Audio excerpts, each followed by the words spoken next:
जय हिंद साथियों, स्वागत है आपका self study classes with Sumit Jain YouTube channel में।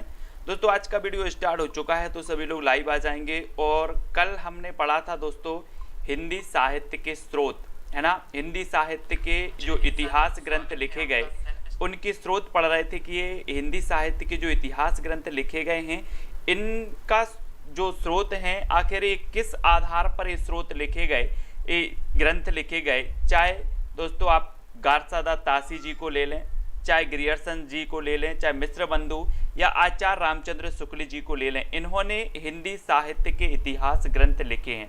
ठीक है, अब इतिहास ग्रंथ लिखे हैं तो इन्होंने कोई ना कोई आधार तो बनाया होगा। तो कल हमने ये पूरा वीडियो एक अपन ने पढ़ा था हिंदी साहित्य के इतिहास के प्रमुख स्रोत, ठीक है, वो हमने पढ़ लिया था। अब दोस्तों देखना, हिंदी साहित्य से संबंधित बहुत सारे ऐसे स्टूडेंट हैं, कुछ लोग टीजीटी की तैयारी कर रहे हैं, कुछ लोग पीजीटी की तैयारी कर रहे हैं, कुछ लोग मास्टर कार्ड की तैयारी कर रहे हैं और कुछ कर रहे हैं दोस्तों जेआरएफ नेट की तैयारी कर रहे हैं। तो देखो, सबसे पहला तो यही होता है हिंदी साहित्य का इतिहास आपके सिलेबस में होता है। उसके बाद आदिकाल आपके सिलेबस में होता है, भक्ति काल होता है, रीतिकाल होता है ना, आधुनिक काल होता है। ये सारी की सारी चीजें दोस्तों आपके टीजीटी में भी हैं, पीजीटी और जेआरएफ नेट में भी हैं। ठीक है, तो बिल्कुल भी कंफ्यूज होने की जरूरत नहीं है, आप बिल्कुल निरंतर अध्ययन करते रहें। ठीक है, और एक वीडियो में लेकर के आऊंगा कि आपको बुक कौन सी खरीदनी है। ठीक है, आपके लिए जो बुक है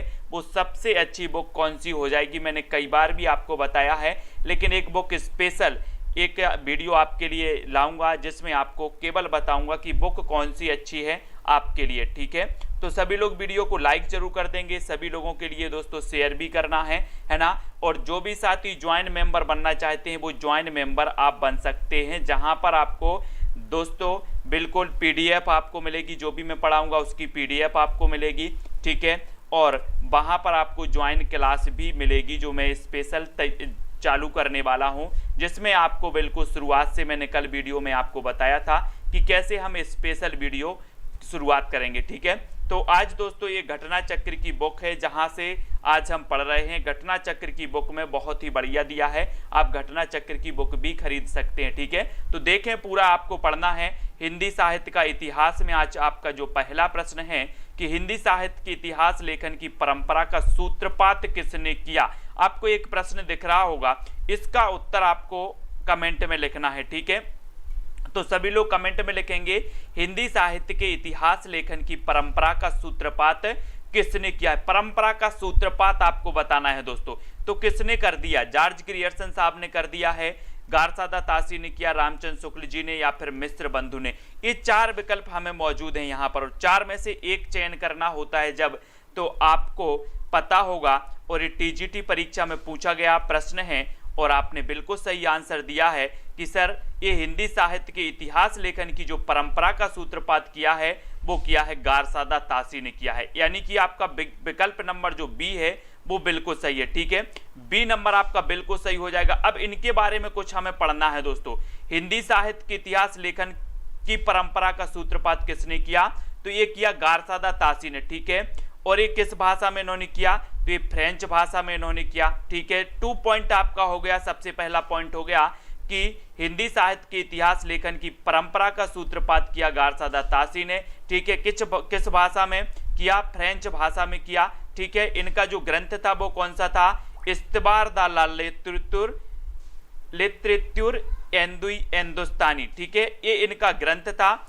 इसमें हिंदी और उर्दू के अनेक कवियों का विवरण जो है वर्ण क्रमानुसार दिया गया है। ये भी आपका पॉइंट होगा, किस क्रमानुसार। अब आपसे एक क्वेश्चन पूछा जाएगा सुनील शर्मा जी कि जो गारसादा तासी हैं इन्होंने हिंदी साहित्य लेखन की जो है कौन सी विधि अपनाई है, तो इन्होंने विधि अपनाई है वर्ण क्रमानुसार अपनाई है।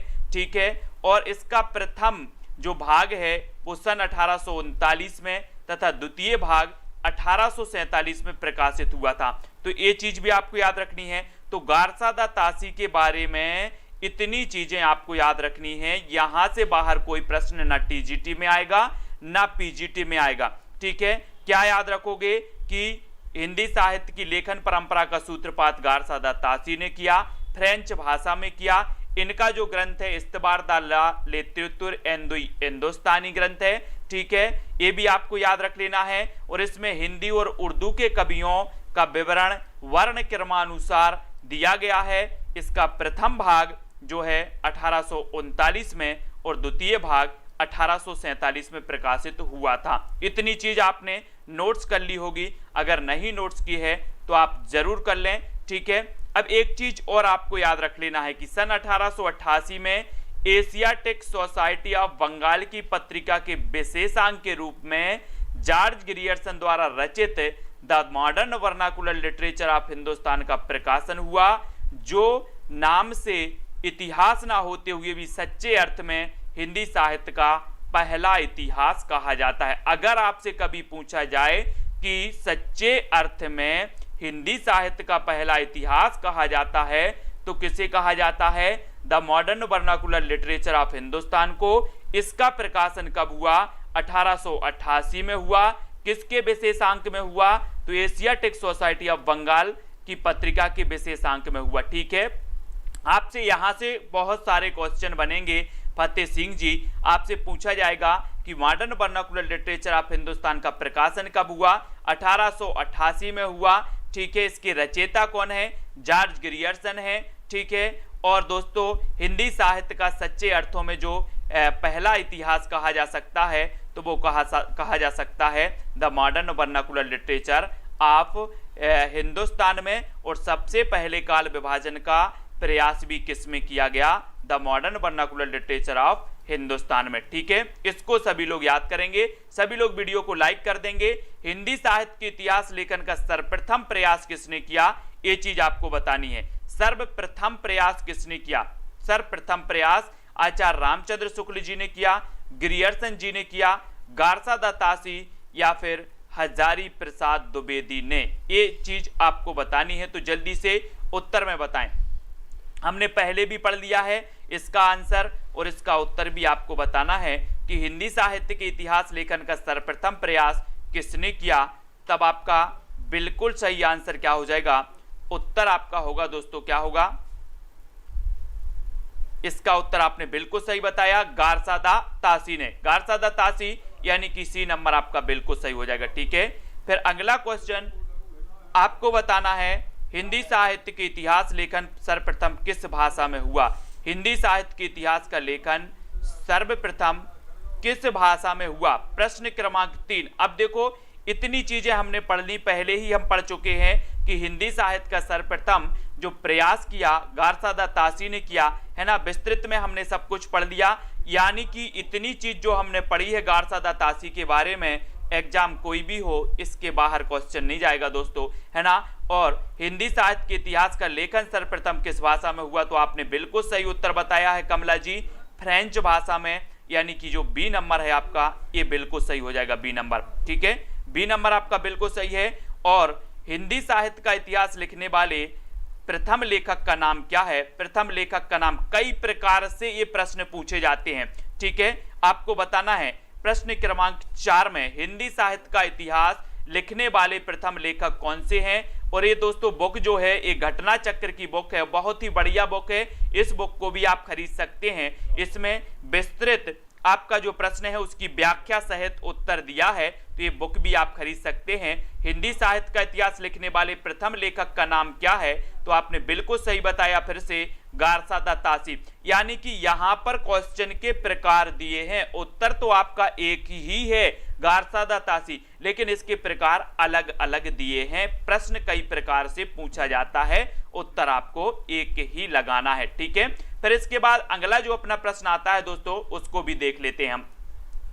ये आपका प्रश्न है कि काल क्रमानुसार लिखा गया हिंदी साहित्य का प्रथम इतिहास ग्रंथ कौन सा है? दोस्तों अभी मैंने आपको पद्धतियां नहीं पढ़ाई हैं, पद्धतियां आपको बताएंगे कि हिंदी साहित्य का इतिहास जब लिखा गया, सबसे पहले तो हमने देखा कि हिंदी साहित्य का इतिहास लिखा गया तो निश्चित तौर पर इसके कोई ना कोई स्रोत जरूर होंगे, ठीक है, स्रोत होंगे। तो दोस्तों वो हमने कल स्रोत पढ़ लिए थे। अब दोस्तों ये हिंदी साहित्य का इतिहास लिखा गया तो विशेष पद्धतियों के आधार पर लिखा हो गया, है ना। तो विशेष पद्धतियां भी हम बताएंगे, वर्णानुक्रम पद्धति, कालक्रमानुसार पद्धति, विधेयवादी पद्धति, ये सारी पद्धतियां मैं आपको बताऊंगा।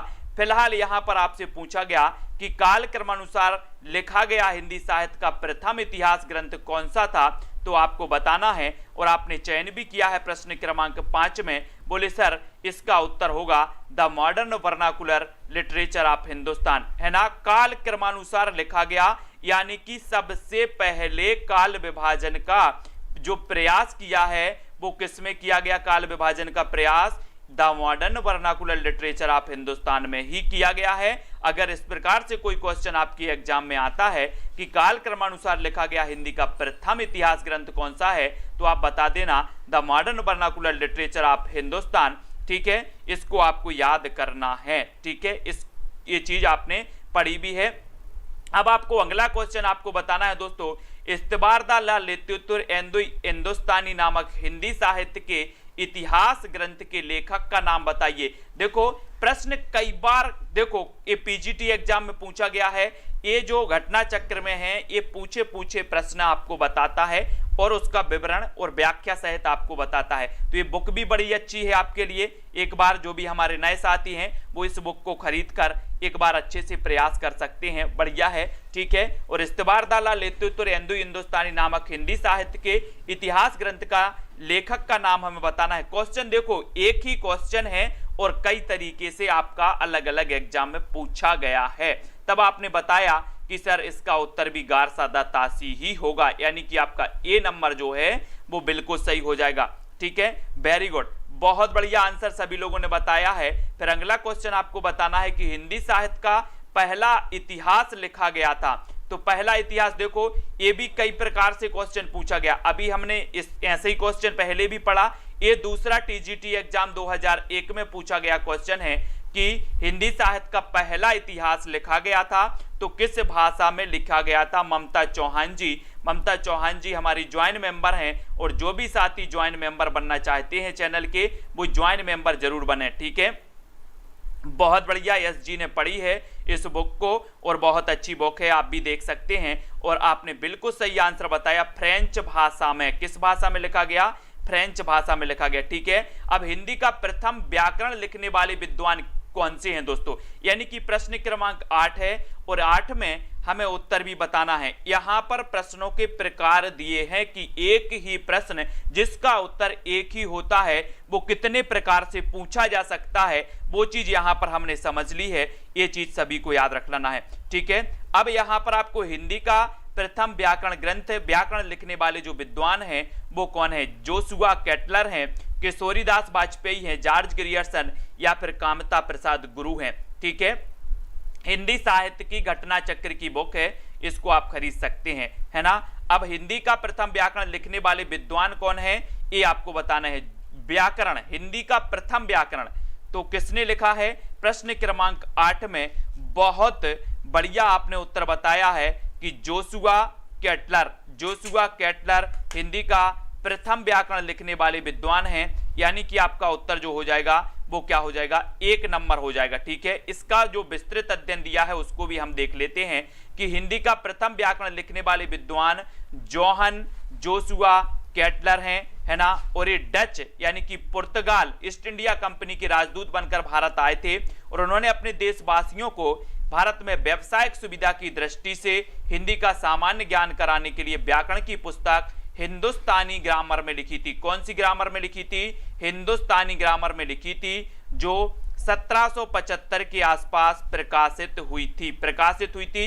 इस ग्रामर की रचना डच भाषा में। अब देखो यहां से बहुत सारे लोग कंफ्यूज हो गए, कामता प्रसाद गुरु आपने बता दिया, लेकिन यहां पर हिंदी का प्रथम व्याकरण हिंदी में लिखने वाले अगर आपसे पूछा जाता तब आपका उत्तर वो होता, तो कंफ्यूज नहीं होना। हिंदी का प्रथम जो व्याकरण लिखा है वो जोशुआ केटलर ने लिखा है। जोशुआ केटलर ने कब लिखा, 1715 में लिखा। किस भाषा में लिखा, डच भाषा में लिखा, ये भी आपको याद रख लेना है, ठीक है। और डॉक्टर ग्रियर्सन ने अपने ग्रंथ लिंग्विस्टिक सर्वे ऑफ इंडिया में इस पुस्तक का तथा उसके लेखक का संक्षिप्त परिचय भी दिया है, ये भी आपको याद रखनी है, ठीक है। और 1743 में पंडित किशोरी दास वाजपेयी का ब्रजभाषा व्याकरण प्रकाशित हुआ और इसी के साथ व्याकरण लेखन में नई चेतना का संचार हुआ। इसके बाद वाजपेयी जी की अच्छी हिंदी का नमूना 1948 में, ब्रजभाषा का प्रथम व्याकरण 1949 में और हिंदी निरुक्त 1949 में तथा हिंदी शब्दानुशासन 1958 में प्रकाशित हुआ। तो यहाँ पर आप सभी के लिए कंफ्यूज नहीं होना है ना, ये चीज आपको याद रखनी है, ठीक है। क्वेश्चन था कि हिंदी का प्रथम व्याकरण लिखने वाले विद्वान कौन है, आपने उत्तर बता दिया, जोशुआ केटलर, ठीक है। ये क्वेश्चन कई प्रकार से पूछे जाते हैं दोस्तों, इनको आपको बहुत अच्छे से पढ़ने की जरूरत है, ठीक है।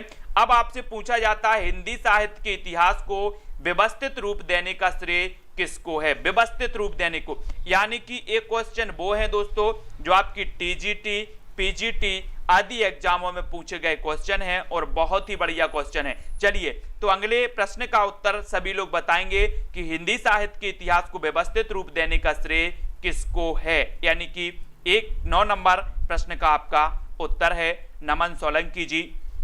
जल्दी से प्रश्न क्रमांक 9 का उत्तर बताना है, लास्ट में मैं आपको बता दूंगा बुक कौन सी है, कौन सी आपको खरीदनी है ना। और एक वीडियो तो मैं बुक से संबंध लेकर के आऊंगा कि आपको बुक कौन सी खरीदनी है, ठीक है।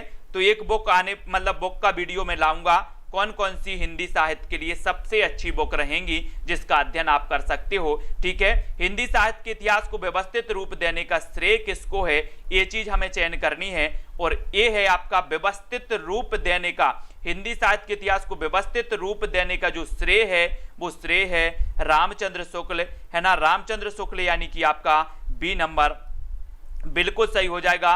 हिंदी साहित्य का इतिहास दोस्तों आपने पढ़ा होगा, हिंदी साहित्य का इतिहास रामचंद्र शुक्ल जी को, इनको हिंदी साहित्य के इतिहास को व्यवस्थित रूप देने का श्रेय जाता है, यानी कि आपका उत्तर विकल्प नंबर बी बिल्कुल सही हो जाता है। बी नंबर संजू वाला जी बिल्कुल सही है। अब यहां से थोड़ा सा हम इसके बारे में पढ़ेंगे कि हिंदी साहित्य के इतिहास को व्यवस्थित रूप देने का श्रेय आचार्य रामचंद्र शुक्ल जी को है, बिल्कुल है। इन्होंने हिंदी साहित्य का इतिहास 1929 में लिखा, ये चीज आपको नोट करना है। 1929 में इन्होंने हिंदी साहित्य का इतिहास लिखा, जो मूलतः नागरी प्रचारणी सभा द्वारा प्रकाशित हिंदी शब्द सागर, एक ये मोस्ट इंपॉर्टेंट है दोस्तों। सबसे पहले ये क्वेश्चन भी कई बार पूछा गया है कि रामचंद्र शुक्ल हिंदी साहित्य का इतिहास 1929 में किसकी भूमिका में लिखा था, तो ये हिंदी शब्द सागर की भूमिका में लिखा गया ग्रंथ था, जिसे आगे परिवर्तित एवं विस्तृत करके स्वतंत्र पुस्तक के रूप दे दिया गया था, ठीक है। तो ये 1929 में हिंदी शब्द सागर की भूमिका में ये प्रकाशित हुआ था आचार्य रामचंद्र शुक्ल जी का ग्रंथ। और हिंदी साहित्य के इतिहास को व्यवस्थित रूप देने का श्रेय भी जाता है, तो किसे जाता है, रामचंद्र शुक्ल जी को जाता है, ठीक है। इन क्वेश्चनों को बड़े अच्छे से आपको पढ़ना है दोस्तों, ये हमेशा आपके काम के हैं, हमेशा आपसे पूछे जाएंगे, आप रेगुलर अध्ययन कर रहे हैं तो, ठीक है। और शिवसेन सरोज 1883 में लगभग 1 सहस्त्र भाषा कवियों का जीवन चरित्र, उनकी कविताओं के उदाहरण सहित प्रस्तुत करने का प्रयास किया गया है। यह शिवसेन सेंगर की रचना है, शिवसेन सरोज, जिसका प्रकाशन 1883 में हुआ था, ठीक है। तो इतनी चीज आपको क्लियर है। फिर नेक्स्ट प्रश्न आपको दिख रहा होगा कि रामचंद्र शुक्ल का हिंदी साहित्य का इतिहास मूलतः किस कृति की भूमिका में के रूप में लिखा गया। देखो ये क्वेश्चन कई बार पूछा गया है दोस्तों, है ना, ऐसे क्वेश्चन भी आपके बनते हैं कि रामचंद्र शुक्ल का हिंदी साहित्य का इतिहास मूलतः किस कृति की भूमिका के रूप में लिखा गया था, ये चीज आपको बतानी है।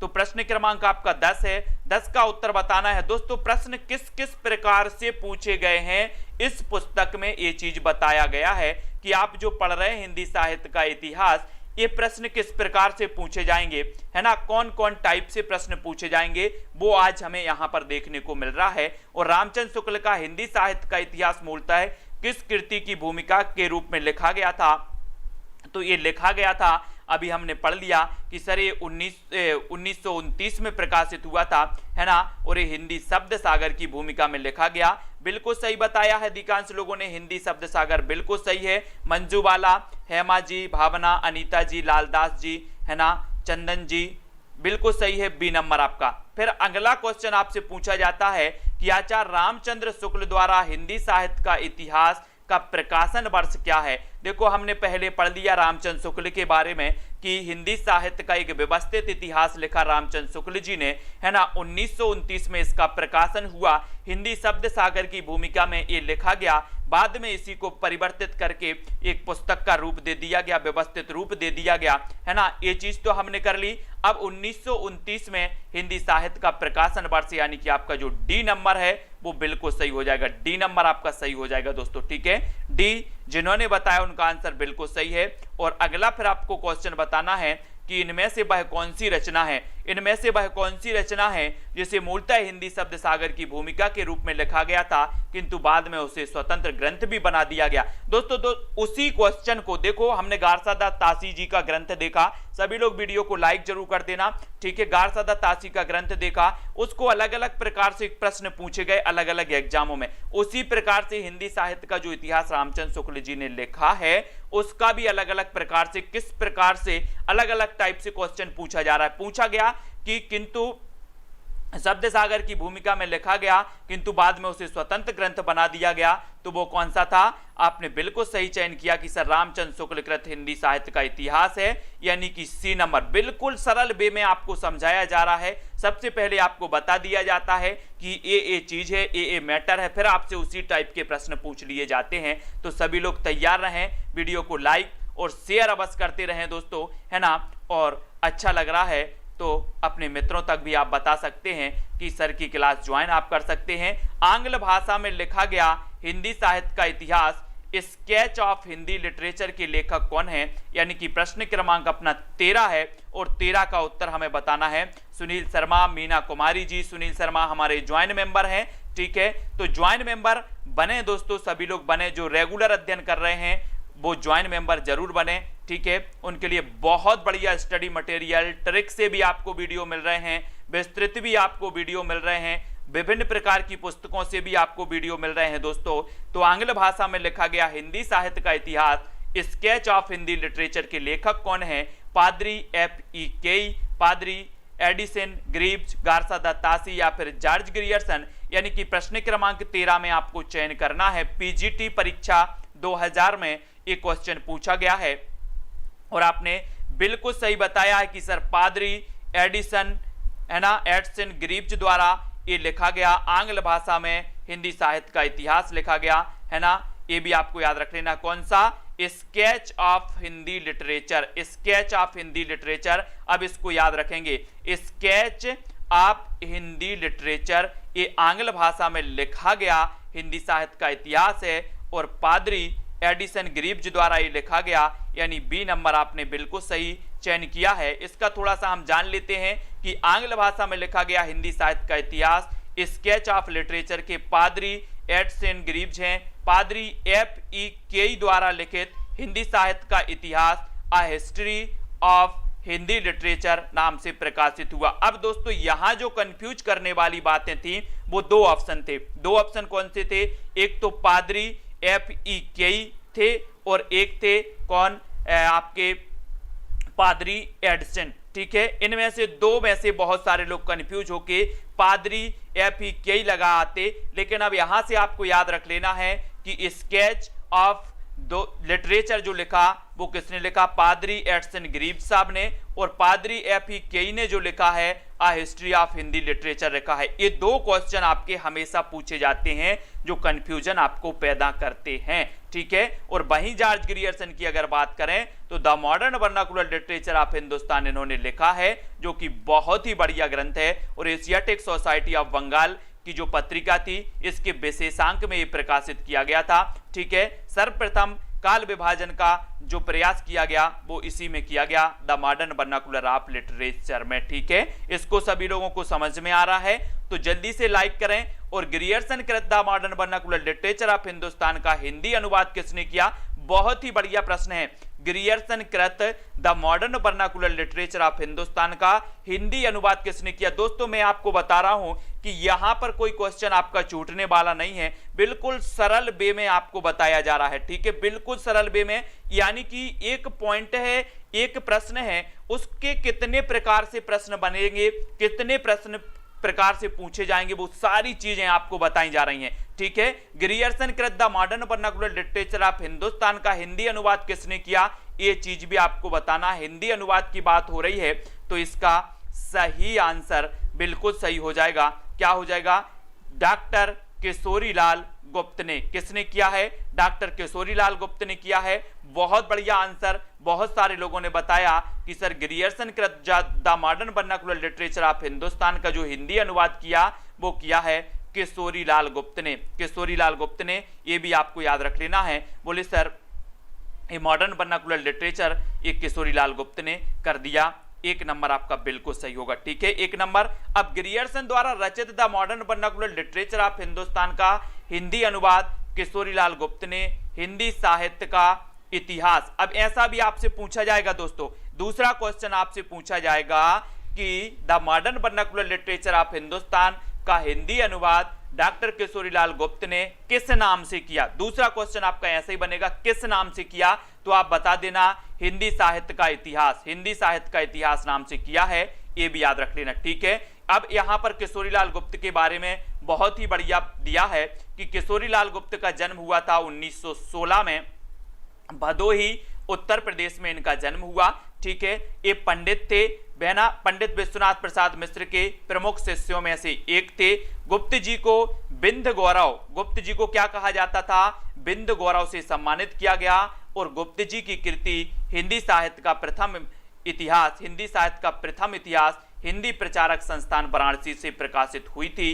किशोरीलाल गुप्त की अंतिम प्रकाशित कृति सूरसागर की टीका 4 खंडों में है, ये भी आपको याद रख लेना है। हिंदी साहित्य का प्रथम इतिहास किशोरीलाल गुप्त, किशोरीलाल गुप्त जिनका जन्म 1916 में हुआ था, ठीक है। और इन्होंने modern vernacular literature of Hindustan का हिंदी अनुवाद भी किया था किशोरीलाल गुप्त ने, ठीक है। इतनी चीज आपको क्लियर हो गई, एक एक चीज, एक एक फैक्ट आपको क्लियर होते जाएंगे दोस्तों। The modern vernacular literature of Hindustan Hindi साहित्य के इतिहास ग्रंथ के लेखक का नाम क्या है। देखो लेखक का नाम पूछ लिया गया दोस्तों अब यहां पर मॉडर्न वर्नाकुलर लिटरेचर का, ठीक है। तो रुचि जी अभी मैं आपको बता दूंगा कि ये बुक कौन सी है, बड़ी अच्छी है, सभी लोग खरीद लेना, है ना, और इससे आप पढ़ना, बढ़िया है, आपका कल्याण जरूर हो जाएगा। और बुक भी मैं लेकर के आऊंगा कि कौन सी बुक आपको एग्जाम के लिए खरीदनी है, वो भी मैं आपको एक वीडियो के माध्यम से बता दूंगा, है ना, है ना। The modern vernacular literature of Hindustan, ये तो बिल्कुल सही है, जॉर्ज ग्रियर्सन जी की पुस्तक है, जॉर्ज ग्रियर्सन जी का ग्रंथ है, जिसमें सबसे पहले दोस्तों क्या किया है, काल विभाजन का प्रयास किया गया है, ठीक है। अब अगला क्वेश्चन है the modern vernacular literature of Hindustan का लेखक कौन है, तो ये तो आपने पढ़ लिया, जॉर्ज ग्रियर्सन साहब हैं, ठीक है, इसका आपने पढ़ लिया है। अब आगे पढ़ते हैं दोस्तों कि डॉक्टर किशोरीलाल गुप्त ने इनमें से किस ग्रंथ का हिंदी अनुवाद हिंदी साहित्य का प्रथम इतिहास शीर्षक से किया। देखो क्वेश्चन कितने प्रकार से आपसे पूछा जाएगा, उन सभी प्रश्नों के लिए आपको तैयार रहना है, तैयार रहना है। ममता चौहान जी प्रश्न क्रमांक 17 में डॉक्टर किशोरीलाल गुप्त ने इनमें से किस ग्रंथ का हिंदी अनुवाद हिंदी साहित्य का प्रथम इतिहास शीर्षक से किया है, तो बताओ किसका किया है। इस प्रकार से भी आपका क्वेश्चन आएगा। अभी हमने पढ़ लिया था कि सर जो the modern vernacular literature of Hindustan है ना, इसका हिंदी अनुवाद किया तो डॉक्टर किशोरीलाल गुप्त ने किया। किस नाम से किया, हिंदी साहित्य का इतिहास नाम से किया, ठीक है, ये भी आपको याद रख लेनी है। और दोस्तों ये आपका उत्तर होगा the modern vernacular literature of Hindustan, यानी बी नंबर आप लोगों ने बिल्कुल सही बताया है।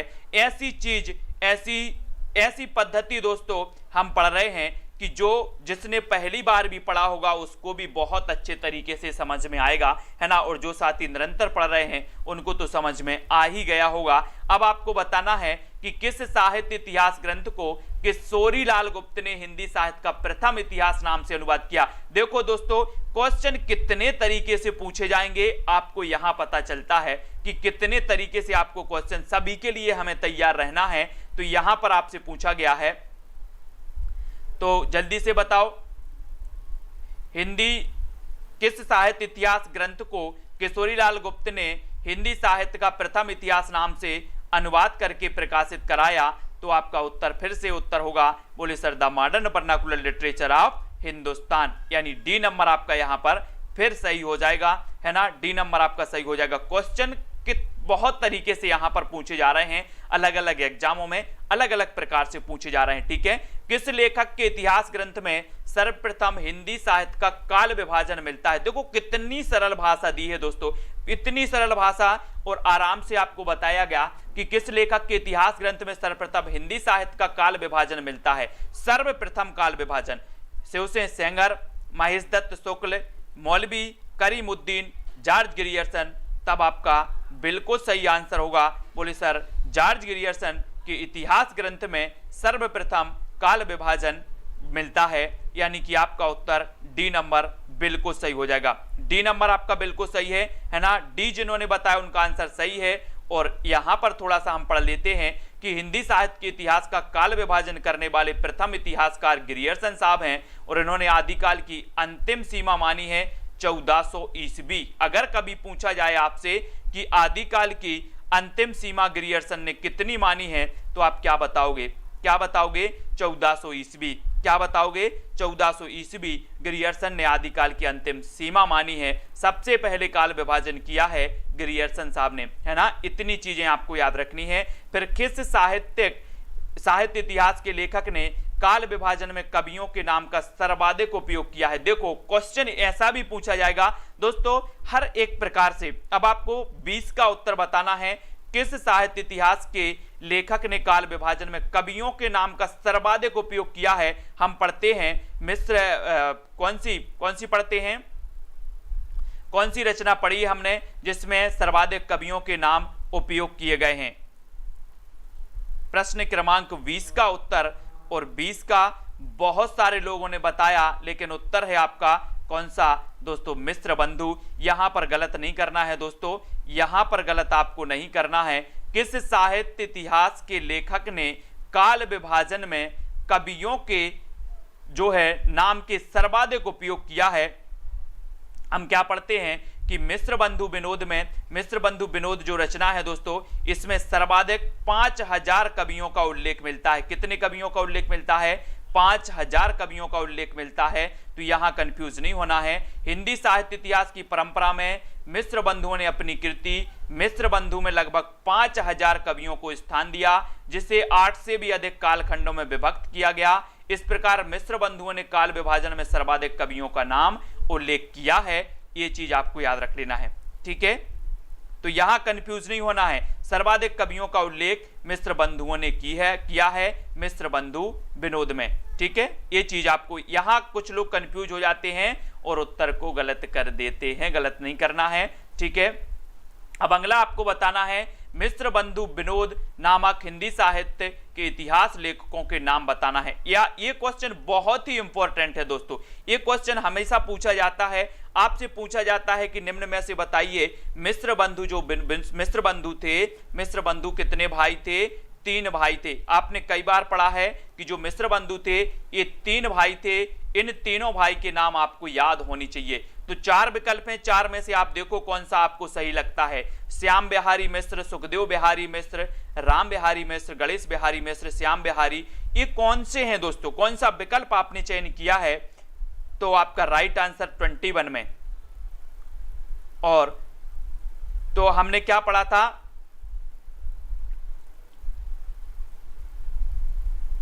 गणेश श्याम सुखदेव, बहुत ही बढ़िया आंसर, गणेश श्याम सुखदेव, ऐसे आपको याद रख लेना है, गणेश श्याम सुखदेव। तो ये आपका बी नंबर बिल्कुल आपने सही चयन किया है, बी नंबर आपका बिल्कुल सही हो जाएगा, गणेश श्याम सुखदेव आपका सही होगा, ठीक है। मिस्र बंधु विनोद नामक हिंदी साहित्य के इतिहास लेखकों के नाम कौन है? गणेश बिहारी, श्याम बिहारी, सुखदेव बिहारी मिश्र हैं। मिस्र बंधु विनोद के 4 भाग थे। कितने भाग थे दोस्तों? 4 भाग थे। प्रथम 3 भागों का प्रकाशन 1913 में हुआ, और जबकि चौथा जो भाग है ये 1934 में प्रकाशित हुआ था। और मिस्र बंधुओं ने मिस्र बंधु विनोद के प्रथम 3 भागों का हिंदी नवरत्न के नाम से जाना जाता है। अब यहां से देखो कितने क्वेश्चन बनते हैं। सबसे पहला क्वेश्चन बनता है कि मिश्र बंधु विनोद ये रचना किसकी है? आप बोलोगे दोस्तों मिश्र बंधुओं की है। मिश्र बंधु 3 भाई थे, गणेश बिहारी, श्याम बिहारी और सुखदेव बिहारी, ये 3 भाई थे, है ना।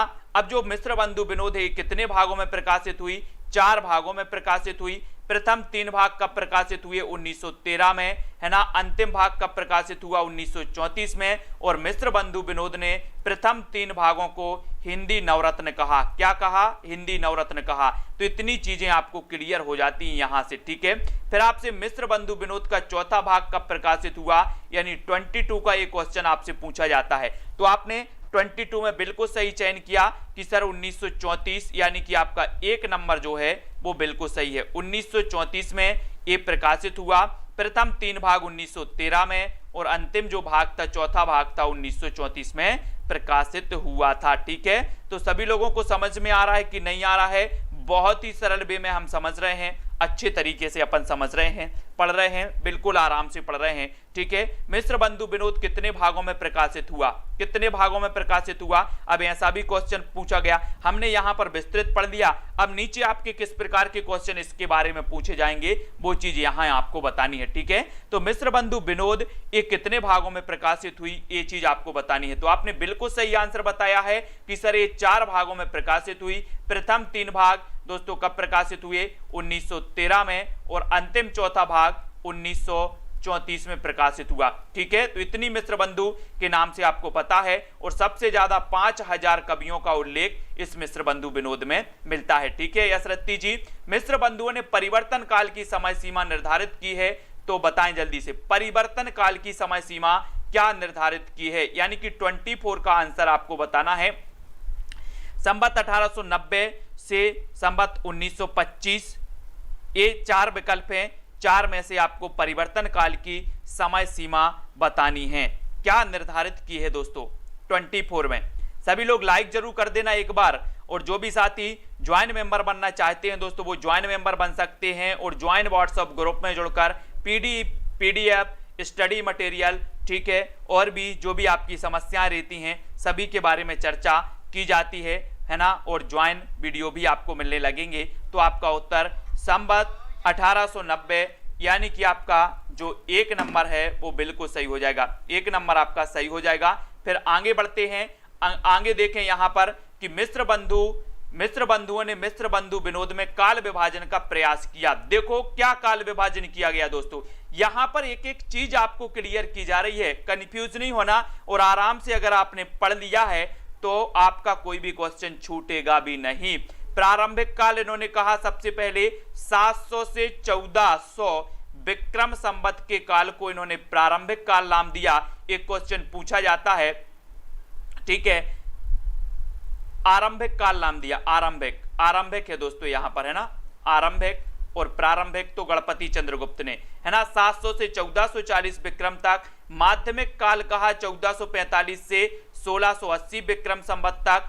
अलंकृत काल कहा इन्होंने 1681 से 1889 विक्रम संवत, है ना। परिवर्तन काल जो आपसे पूछा गया था वो ए है, 1890 से 1925 विक्रम संवत, और वर्तमान काल नाम दिया 1926 विक्रम संवत से अब तक के काल को वर्तमान काल नाम दिया, ठीक है। तो इनको सभी लोगों को आपको पढ़ना है अच्छे से, ठीक है। इनको अगर आप अच्छे से पढ़ लेते हैं तो आप निश्चित ही दोस्तों पूरे क्वेश्चन कवर करके आएंगे। अब आपसे अगला क्वेश्चन पूछा जाता है कि आचार्य रामचंद्र शुक्ल ने प्रथम उत्थान का समय कब से कब तक निर्धारित किया है, यानी कि 25 का आंसर आपको चयन करना है। आचार्य रामचंद्र शुक्ल ने प्रथम उत्थान का समय कब से कब तक निर्धारित किया है? प्रश्न क्रमांक आपका 25 है।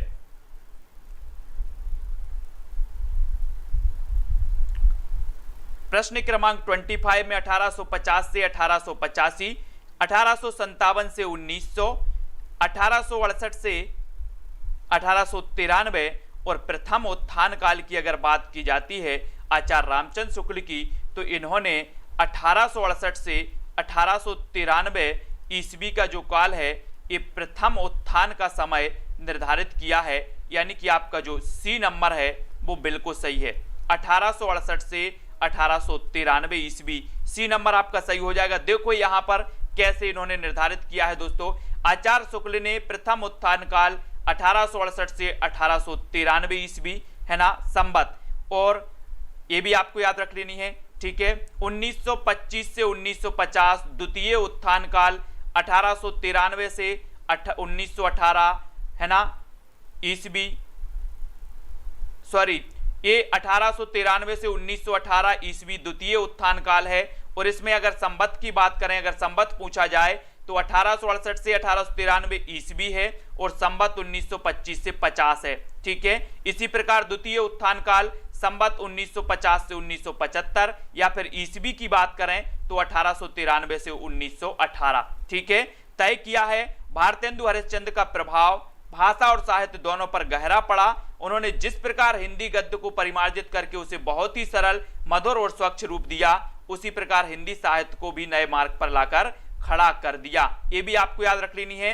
भारतेंदु जी की अगर बात करें दोस्तों तो इनका जन्म हुआ था 1850 में, और 1885 में इनकी क्या हो गई थी, मृत्यु हो गई थी भारतेंदु जी को, है ना। और भारतेंदु जी के नाम पर ही क्या हो जाएगा, इसका नाम भारतेंदु युग पड़ा। तो ये प्रथम उत्थान काल और द्वितीय उत्थान काल से क्वेश्चन जरूर पूछे जाते हैं, ठीक है, याद रखना है। फिर देखो, आचार्य शुक्ल ने हिंदी साहित्य का इतिहास की आधुनिक गद्य साहित्य परंपरा का प्रवर्तन के अंतर्गत प्रथम उत्थान की काल अवधि निर्धारित की है। तो क्या की है, अब प्रथम उत्थान काल हमने पढ़ लिया, प्रथम और द्वितीय। अब दोनों के क्वेश्चन आपसे पूछे जाएंगे। अब आपको बताना है दोस्तों, यहां पर संवत पूछ लिया गया है, संवत, तो जल्दी से चयन करें कि प्रथम उत्थान काल का जो समय माना है, जो कालावधि मानी है, वो क्या मानी है। यहां पर आपको सबसे पहले तो पढ़ाया गया और उसके बाद आपसे पूछ लिया गया, तो आपको उत्तर का भी चयन करना है। उत्तर क्या हो जाएगा, एजुकेशन विजन स्नेहा जी, प्रश्न क्रमांक 26 में हमने अभी यहां पर पढ़ा था कि सर यहां पर देखो प्रथम उत्थान काल यानी कि 1925 से 1950, संवत 1925 से 1950, तो यहां पर भी दिया है कि संवत 1925 से 1950 ये प्रथम उत्थान काल माना है शुक्ल जी ने। बहुत ही बढ़िया प्रश्न ऐसे पूछे जाते हैं जो किसी पर नहीं बनते, अगर आपने पढ़ा है तो केवल आप पर बनते हैं, बाकी सरल क्वेश्चन तो सब पर बन जाते हैं, है ना। तो इसमें आपका कट ऑफ में कुछ फर्क नहीं पड़ने वाला है।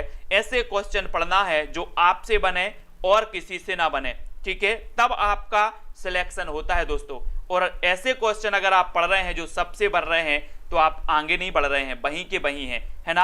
आचार्य रामचंद्र शुक्ल ने द्वितीय उत्थान का समय कब से कब तक माना है। अब द्वितीय उत्थान पूछ लिया गया, सबसे पहले पूछा गया था प्रथम उत्थान काल, है ना। अब द्वितीय उत्थान काल आपसे पूछा गया तो यहाँ पर ईस्वी में दिया है, और ईस्वी में दिया है तो आपको बताना है, और आपका बिल्कुल सही आंसर होगा ए नंबर, ए यानी कि 1893 से 1918 ईस्वी का जो काल है ये द्वितीय उत्थान का समय माना जाता है, और ए नंबर आपका बिल्कुल सही हो जाएगा, ठीक है। ए अनीता जी, सिकंदर जी, बिल्कुल सही है इसका। अब यहां से आपको भागना नहीं है कि सर ये प्रश्न थोड़ा कठिन है या ये प्रश्न आपके बिल्कुल सरल आपको लग रहे हो शायद, ठीक है। लेकिन अगर इस वे में आप पढ़ते हैं कि आप सरल पढ़ते हैं, कठिन भी उसमें आते हैं और आपका अध्ययन अच्छे से होता है, तो निश्चित ही आपका सिलेक्शन होगा। नागरिक प्रचारणी सभा की स्थापना कब हुई थी दोस्तों, प्रश्न क्रमांक 28 का उत्तर आपने देखा होगा कि नागरिक प्रचारणी सभा जो आपने देखी दोस्तों, और इस नागरिक प्रचारणी सभा की स्थापना हमें बतानी है। तो ये बहुत ही बढ़िया प्रश्न पीजीटी एग्जाम 2013 में पूछा गया क्वेश्चन है, और आपका बिल्कुल सही आंसर हो जाएगा। यहाँ पर कौन ने बताया है, D Hema Singh ji, D number यानी कि 1893, ठीक है। 1893 ईस्वी में नागरिक प्रचारणी सभा की स्थापना हुई, और डी नंबर आपका बिल्कुल सही है, डी नंबर सही हो जाएगा। इसके बारे में थोड़ा सा हम जानते हैं, नागरिक प्रचारणी सभा के बारे में हमेशा क्वेश्चन पूछे जाते हैं। काशी नागरिक प्रचारणी सभा की स्थापना 1893 में ईस्वी में हुई थी।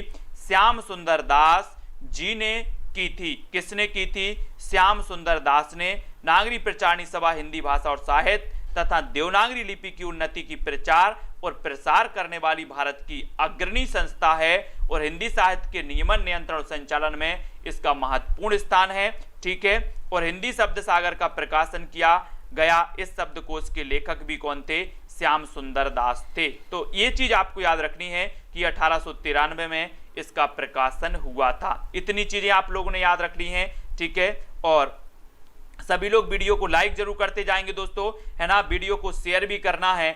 इतनी बढ़िया बुक आपको मिली है, आप लोग जरूर खरीद सकते हैं। हिंदी साहित्य घटना चक्र, हिंदी साहित्य घटना चक्र, ये बहुत ही बढ़िया है। अगर आप पहली बार किसी एग्जाम की तैयारी कर रहे हैं या फिर आप दोस्तों एग्जाम की तैयारी कर रहे हैं तो ये बुक आपके लिए बहुत बढ़िया है।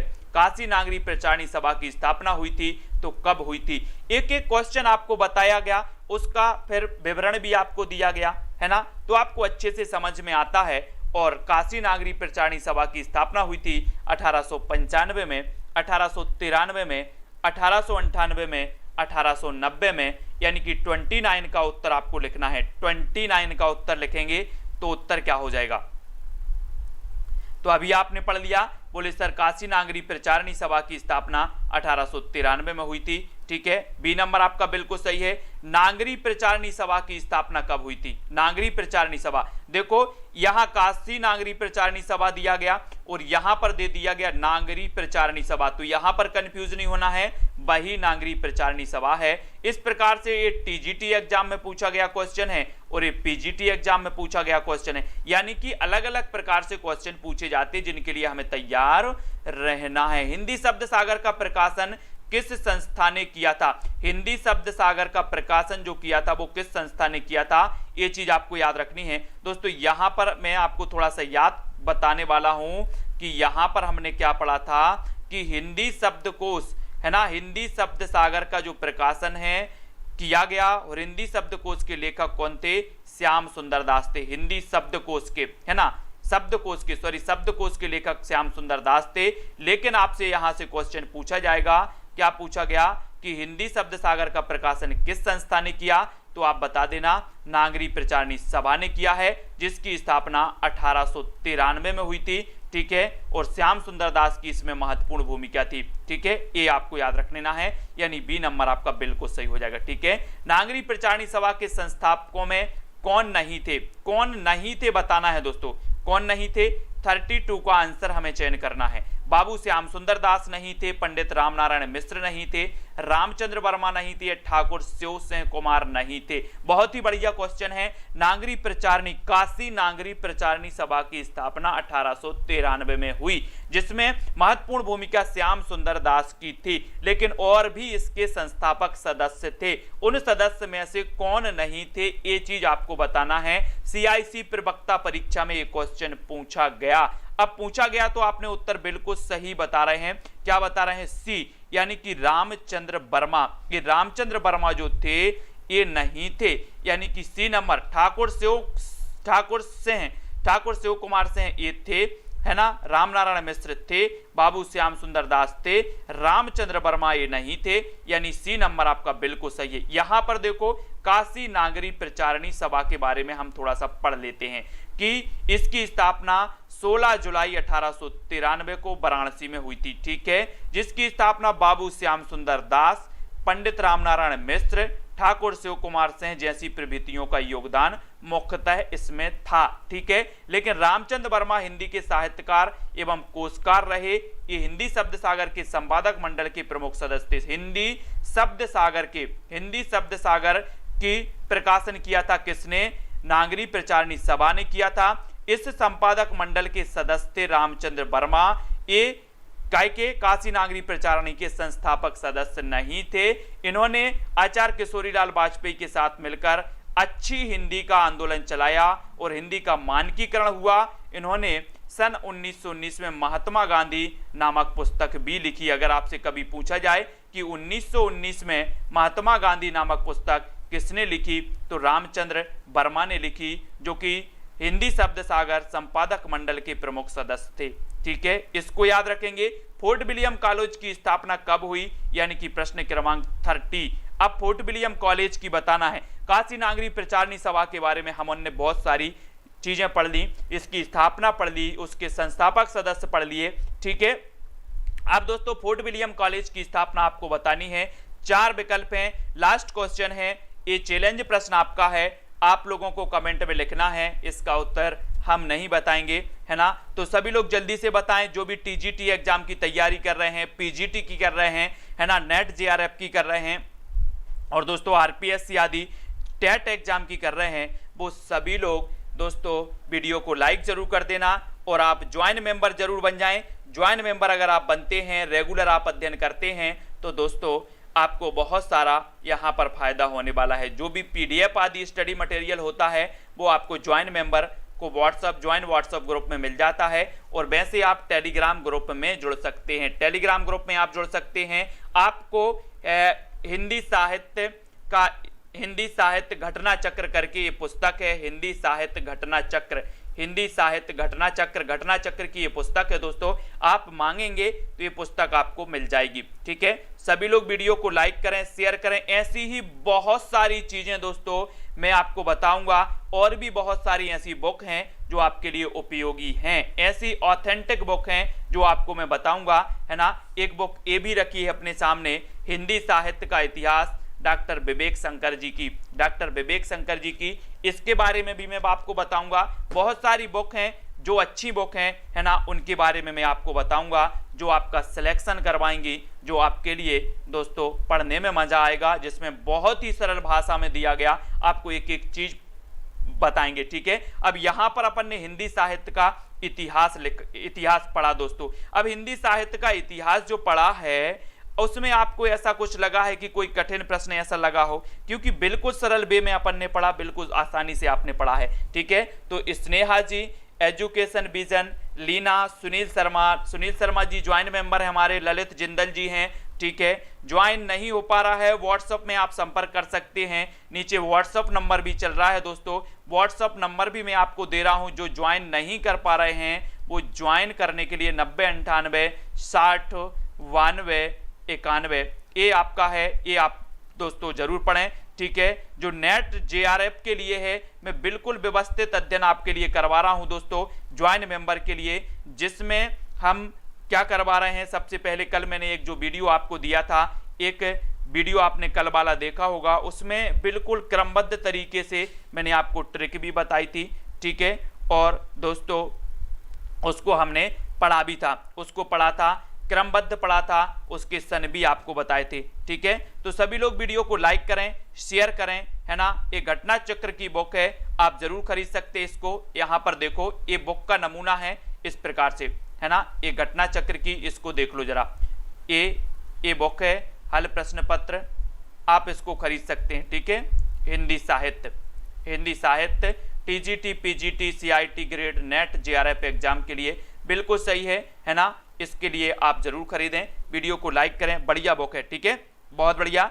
और मैं बहुत सारी चीजें दोस्तों ट्रिक से याद करवाता हूं, बहुत सारी, लगभग 59 वीडियो की शायद प्लेलिस्ट आपने देखी होगी, 59 वीडियो की प्लेलिस्ट देखी होगी आपने, है ना। बहुत सारा हिंदी साहित्य तो मैंने ट्रिक से आपको याद करवा दिया है। इसी प्रकार से सभी लोग जुड़े रहेंगे, लाइक और शेयर अपने मित्रों तक करते रहेंगे। एक चैनल पर जाना, सेल्फ स्टडी क्लासेस पर क्लिक करना, चैनल पर, है ना, क्लिक करोगे ऊपर प्लेलिस्ट का ऑप्शन आएगा, प्लेलिस्ट पर क्लिक करना दोस्तों, आपको एक 59 वीडियो का एक प्लेलिस्ट मिलेगी, एक 104 या 105 वीडियो की प्लेलिस्ट मिलेगी, जिसमें आपको जो भी एग्जाम की आप तैयारी कर रहे हैं उसका आधे से ज़्यादा जो सिलेबस है वो कवर हो जाएगा, चाहे वो मास्टर कार्ड वाले हों, एचपी टेट वाले हों, एलटी ग्रेड वाले हों, टीजीटी वाले हों, पीजीटी वाले हों, नेट वाले हों, आरपीएससी वाले हों, है ना। उनका बहुत सारा कोर्स कवर किया है। एक पूरा 25 घंटे का वीडियो मैंने दिया है, पूरा 25 घंटे का वीडियो दिया है, वो भी आप देख सकते हैं।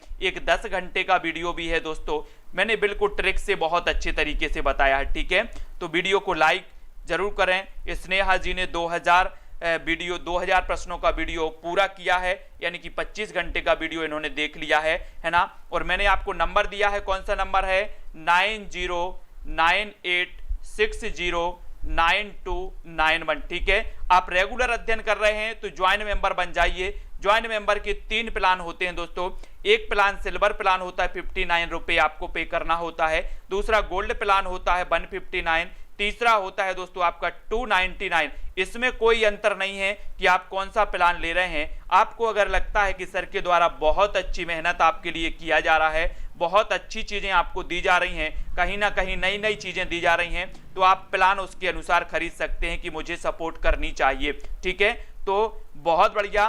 दारसू शर्मा, लीना शर्मा और कमलेश जी, अर्चना जी, स्नेहा जी, सभी को धन्यवाद दोस्तों। इसी प्रकार से जुड़े रहें और आपके लिए मैं मददगार बनूं, है ना, हेल्पफुल बनूं, हमेशा आपको सजेस्ट करते रहूं, गाइड करते रहूंगा, है ना। कोई भी आप एग्जाम की तैयारी कर रहे हैं, किसी भी एग्जाम की तैयारी कर रहे हैं दोस्तों, हमारे चैनल के द्वारा आपको बिल्कुल बहुत सारी क्लासें बिल्कुल फ्री में दी जाती हैं। ठीक है, एक सिस्टम यूट्यूब के द्वारा चालू किया गया ज्वाइन मेंबर का, है ना, ज्वाइन मेंबर का किया गया, जिसमें यूट्यूब के द्वारा कहा गया कि आप ज्वाइन मेंबर के लिए अलग से क्लास दें, है ना। तो ज्वाइन मेंबर के लिए अलग से क्लास वो लगती है। तो जो साथी ज्वाइन होना चाहते हैं वो हो सकते हैं, जो नहीं होना चाहते उनके लिए कोई अनिवार्य नहीं है कि आप ज्वाइन हो ही। जो व्यवस्थित और अच्छे से पढ़ना चाहते वो ज्वाइन हो सकते हैं, है ना। बाकी 2 क्लास आपको, एक सुबह 9:30 बजे, एक रात्रि 9 बजे, ये 2 क्लास आपको रेगुलर मिल रही हैं और रेगुलर आपको मिलेंगी।